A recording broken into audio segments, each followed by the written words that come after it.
È partito l'iter per l'acquisizione da parte del Comune di Chiavari della strada interpoderale di Caperana Alta. La Giunta di Capo ha approvato il progetto di fattibilità economica relativo ai primi 800 metri del collegamento tra la curva di San Lazzaro e la zona di Rialto. Un primo intervento per un investimento iniziale di 307.000 euro. In questi 800 metri, dopo che avremo la cessione bonaria da parte di tutti i frontisti, verranno realizzate innanzitutto le opere di messa in sicurezza, quindi le arginature, soprattutto dalla curva di San Lazzaro. Vi sono dei seri problemi di sicurezza, per cui verranno costruiti nuovi muri di cemento, argini, poi regimazione delle acque, l'illuminazione pubblica e i muri che verranno poi ricoperti di pietra a faccia vista. Intanto la Giunta del Comune ha approvato lo schema di programma dei lavori pubblici per il triennio 2020-2022, nel quale sono previsti interventi per 12 milioni e 50 mila euro.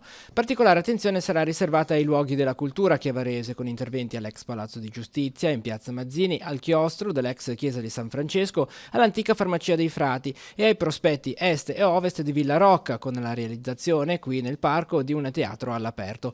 Prosegue anche la messa in sicurezza degli edifici scolastici cittadini e degli impianti sportivi. Abbiamo un progetto importante per la scuola di San Pier di Cane di oltre 1 milione di euro, per il quale abbiamo chiesto un finanziamento per l'efficientamento energetico e il miglioramento antisismico dalla Regione Liguria, ma anche un'attenzione agli edifici culturali. Corposo anche lo stanziamento per le opere di manutenzione della pavimentazione di Piazza Verdi, via Costa Guta, 400.000 euro, e dei marciapiedi cittadini, 1 milione di euro complessivi, tra i quali quello di via Parma, che sarà allargata di fronte alla scuola telecomunicazioni. Prevista la riqualificazione di piazza Nostra Signora dell'Orto per oltre 1 milione di euro e di piazza Salvo d'Acquisto a San Pier di Cane, oltre al dragaggio del porto turistico Gatti.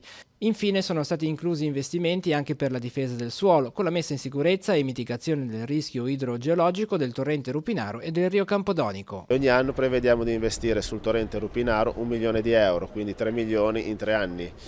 Abbiamo anche attenzione ai rivi, corrivi dell'Entella, dove abbiamo avuto un contributo regionale di 330.000 euro, ma che dovremo integrare con risorse proprie nostre per 300.000 euro.